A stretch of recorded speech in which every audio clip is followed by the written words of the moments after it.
During my junior year at Emory University, I lived in the Black House, was an African American Studies major, was a regular at every Black Students Association meeting and every party or step show thrown by the Qs, the Alphas, the Deltas, or the AKAs, was close friends with the two unquestioned student leaders of the Black community.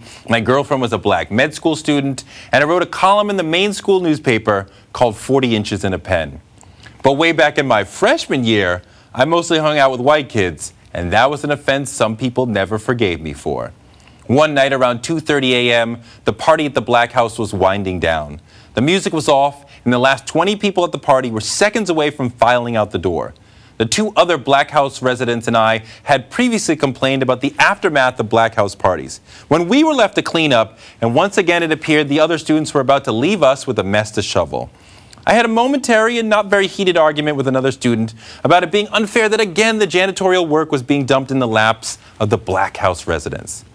And then a linebacker-sized Black dude from Alabama, who wasn't even in the conversation, who spoke so rarely in public I didn't know what his voice sounded like before then. He silenced the room by loudly and angrily saying, "Shut up, Toure, you ain't black."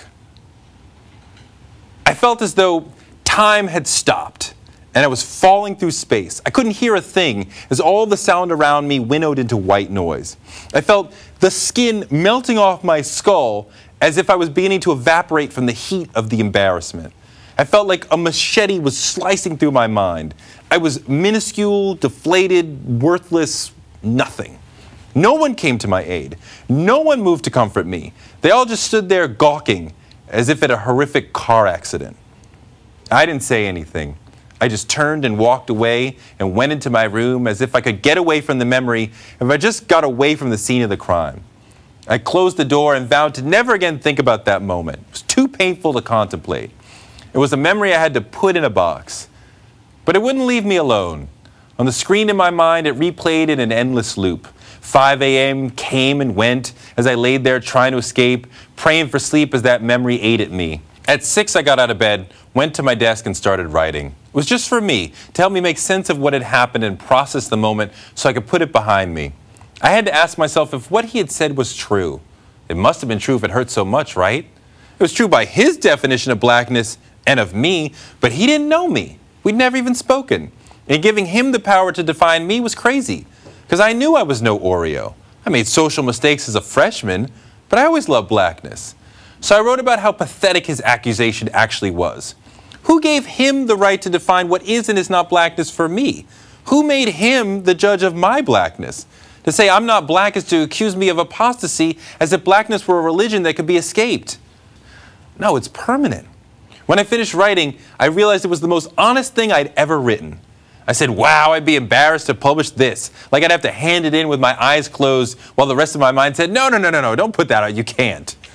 And that's when the provocateur in me said, if you're scared to publish it, then you absolutely must publish it. Sure, it's embarrassing to you as a person, but that makes it great for you as a writer. So I decided to use the piece in my column in the main school paper.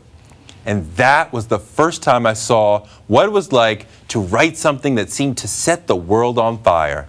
It seemed like every single student and professor on campus read the piece.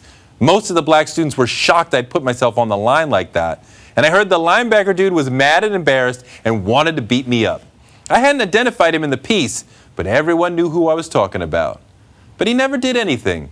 Probably because the piece, like my life, wasn't about him. He just made a cameo. It was about me. For more, check out my book, Who's Afraid of Post-Blackness, out September 13th.